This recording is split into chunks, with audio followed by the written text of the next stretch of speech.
जटाटवीगलज्जलप्रवाहपावितस्थले गले विलम्ब्य लम्बिताम्बुजङ्गतुङ्गमालिकां डमड्डमड्डमड्डमन्निनादवड्डमर्वयं चकार चण्डताण्डवं तनोतु नः शिवः शिवम्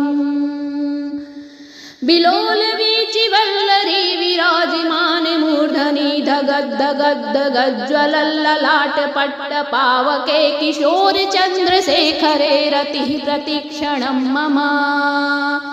धराधरेन्द्रनन्दिनी विलासि बन्धुबन्धुरः स्फुरद्दिगन्तसन्तति प्रमोदमान मानसे कृपाकटाक्षधोरिणी निरुद्ध दुर्धरापदि क्वचिद्दिगम्बरे मनो विनोदमेतु वस्तुनि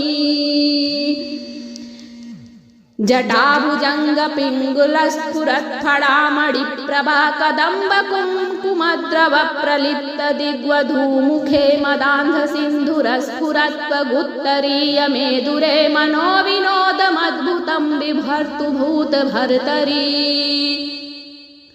सहस्रलोचनप्रभृत्य शेषलेखशेखर प्रसूनधूलधोरिणी विधूसराङ्गग्रीपपीठभू भुजङ्गराजमालया निबद्धजाटजूटका श्रियै चिराय जायता चकोरबन्धुशेखरः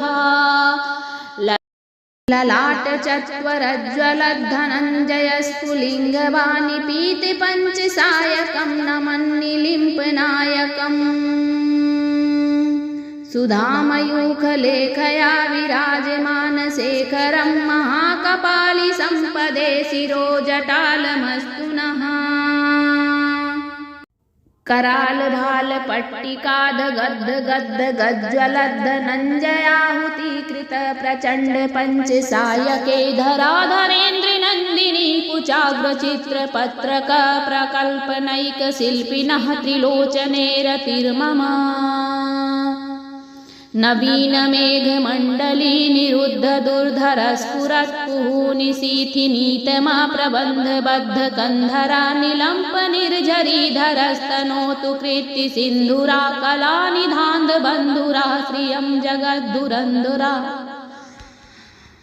प्रफुल्लनीलपङ्कज प्रपञ्चकालिमप्रभावलम्बिकण्ठकन्दली रुचिप्रबद्धकन्धरं स्मरच्छिदं पुरच्छिदं भवच्छिदं मखच्छिदं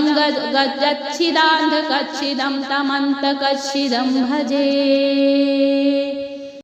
अखर्व सर्वमङ्गला कला कदम्ब मञ्जरी रसप्रवाह माधुरी वृजिम्भणा मधुर्व्रतं स्मरान्तकं पुरान्तकं भवान्तकं मखान्तकं गजान्तकान्धकान्तकं तमन्तकान्तकं भजे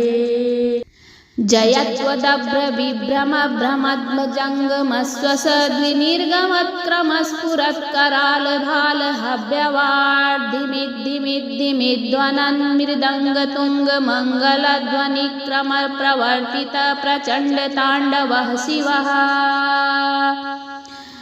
दृशद्विचित्रतल्पयोर्भुजङ्गमौक्तिकस्रजोर्गरिष्ठरत्नलोष्टवे सुहृद्विपक्षपक्षयो त्रिणारविन्दचक्षुषो प्रजामही महेन्द्रयो समप्रवृत्तिकः कदा सदाशिवं भजाम्यहम् कदा निलिम्पनिर्झरी निकुञ्जकोटरे वसन् विमुक्तदुर्मतिः सदा शिरस्थमञ्जलिं वहन् विलोललोललोचनो ललामभाललग्नकः शिवेति मन्त्रमुच्चरन् कदा सुखी भवाम्यहम् इमं हि नित्यमेव मुक्तमुत्तमोत्तमस्त्वं पठन् स्मरन् ब्रुवन्नरो विशुद्धिमेति सन्ततं हरे गुरौ सुभक्तिमासु याति नान्यथा गतिं विमोहनं हि देहिनां सुशङ्करस्य चिन्तनम् पूजावसानसमये दशवक्त्रगीतं यः शम्भुपूजन् परं पठति प्रदोषे तस्य स्थिरारथ गजेन्द्रतुरङ्गयुक्तां लक्ष्मी सदैव सुमुखीं प्रददाति शम्भो इति श्री शिवताण्डव स्तोत्रम्।